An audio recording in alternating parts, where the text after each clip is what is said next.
이사야 28장 2절 3절 말씀 공독합니다. 이사야 28장 2절 3절 말씀 같이 공독합니다. 보라, 주께 있는 강하고 힘있는 자가 쏟아지는 우박같이 파괴하는 광풍같이 큰 물이 넘침같이 손으로 그 면류관을 땅에 던지리니 에브라임의 술 취한 자들의 교만한 면류관이 발에 밟힐 것이라. 아멘. 아멘. 감사합니다. 오늘 말씀은 화려함으로 교만했던 사마리아가 어떻게 하나님 심판을 받을 것인지 말씀하는 것을 내용으로 하고 있습니다.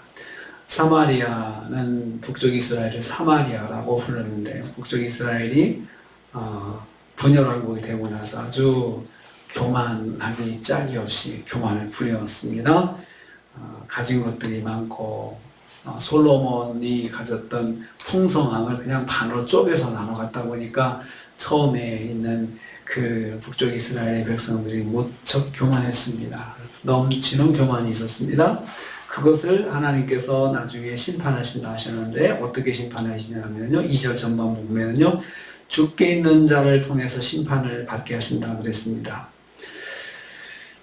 죽게 있는 강하고 힘 있는 자가 심판한다고 그랬습니다. 죽게 있는 강하고 힘 있는 자라고 했는데요, 여호와께서 어떤 세력을 손에 쥐고 사용하신다는 말씀입니다. 강하고 힘 있는 자는 당대 크나큰 번영을 구가하던 아수르를 염두에 둔 표현입니다. 하나님께서 아수르를 손에 잡고 사용하신다는 거죠. 여호와께서 주가 되셔서 대제국 아수르를 사용하실 것을 말씀하고 있습니다. 선지자는 여호와를 주라고 다시 표현합니다. 아도나이라고 히브리어 쓰고 있습니다. 주인이라는 뜻입니다. 여호와께서 역사의 주인이시며 인간의 모든 운명을 주관하신 분이심을 강조하고 있습니다. 그래서 이 일을 주관하시는 분이 주께서 땅에 던지신다. 주께서 강하고 힘있는, 주께 있는 강하고 힘있는 자, 주님 손에 잡혀있는 강하고 힘있는 자, 그 강하고 힘있는 자를 사용하시는 하나님 누구시길래 그분은 아도나이시다, 주님이시다 라고 그렇게 말하고 있습니다. 여호와께서 아수르뿐만 아니라 세상의 모든 나라의 흥망성쇠를 주관하시는 분이심을 선포하고 있습니다. 역사의 주인이신 하나님께서 아수르 손에 쥐고 행하시고, 그리고 그 아수르를 활용하셔서 또 이스라엘을 심판하시고, 하나님께서 이래라 저래라 나라가 어떻게 행동할지, 어떻게 방향을 잡을지, 그것을 하나님께서 손에 쥐고 이렇게 역사하신다는 것입니다. 여호와께서 역사의 주인이시다 이렇게 말씀하고 있습니다. 두 번째로 북이스라엘의 그 면류관을 땅에 던지실 것이다 했습니다. 2절 후반부입니다. 손으로 그 면류관을 땅에 던지리니 하나님께서 북이스라엘이 쓰고 있는 그 면류관을 던지신다 했습니다. 던진다는 말은 더 이상 비참해질 수 없을 만큼 낮고 천한 자리에 쳐넣어 버리신다는 뜻입니다.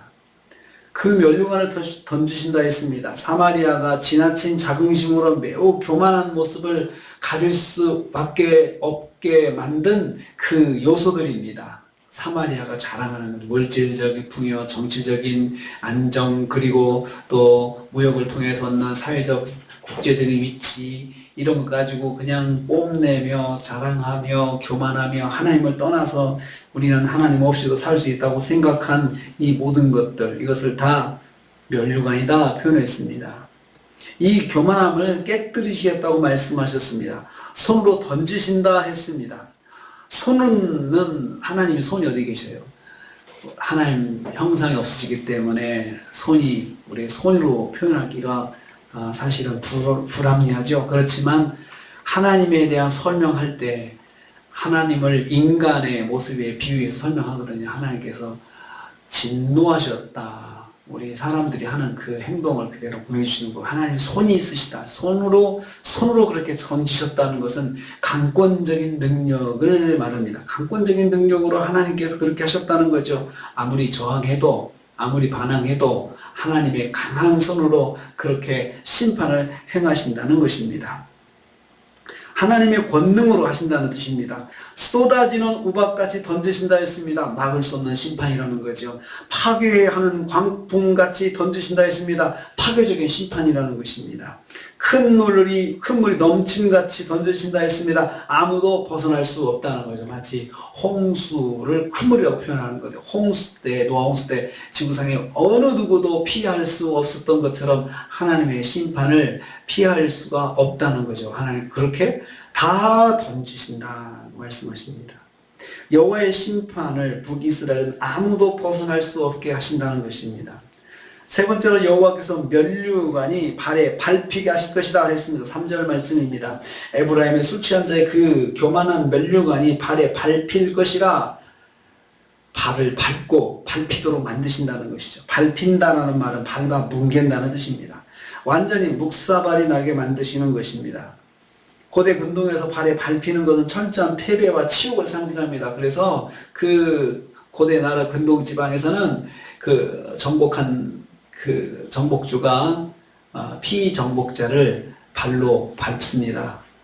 앉게 엎드리게 해서 발로 확 밟아버립니다. 그것은 정말 치욕적인 패배를 말하는 것입니다. 북이스라엘 의지와는 상관없이 여호와께서 그렇게 만드실 것을 말씀하고 있습니다. 누가 밟히고 싶겠습니까? 그런데 하나님께서 그렇게 밟히도록 만들어 버리신다. 그렇게 말씀하십니다. 뭐 때문에요? 교만해서 그 교만의 면류관을 쓰고 교만질을 하다가 하나님께서 심판을 그렇게 하신다는 것입니다. 하나님을 떠나 헛된 영광을 구하는 자들을 철저한 치욕으로 갚아 주실 것을 말씀합니다. 하나님은 나라든 개인이든 교만한 자를 반드시 심판하심을 기억해야 합니다. 잠언 18장 12절 말씀, 사람의 마음의 교만은 멸망의 선봉이요. 교만해서 멸망하는 것입니다. 개인도 교만하면 심판을 받고 국가도 교만하면 심판을 받습니다. 하나님은 교만한 나라, 교만한 개인을 반드시 심판하십니다. 우리는 다시 한번 오늘 말씀을 통해서 북이스라엘이 심판받는 것을 통해서 교만에 대해서 한번 생각해 봐야 됩니다. 교만은 정말로 하나님께 싫어하신다. 교만 때문에 믿음 떠날 수 있고 교만 때문에 하나님 앞에 범죄할 수 있거든요. 그래서 교만을 부리면 그것은 망할 징조입니다. 망할 징조. 그러므로 우리는 오늘 하루를 살면서 또 한 주간을 살면서 절대로 교만해서는 안 되겠다. 하나님 앞에서 겸손해야 된다. 우리 찬양 드린 것처럼 하나님께서 겸손한 자를 찾는다고 그랬습니다. 겸손한 자를 찾는다. 얼마나 겸손한 사람이 없고 그러면 찾으신다고 그러겠습니까? 흔하면 찾을 필요가 없지만 없으니까 찾으시는 거죠. 한 주간 동안 교만을 버리고 겸손한 자, 겸손한 마음으로 말씀 듣고 아멘 순종하고 또 그 말씀 따라 행하면서 주님을 영화롭게 하시는 한 주간이 되시기를 주님의 이름으로 축복합니다. 주님 감사합니다.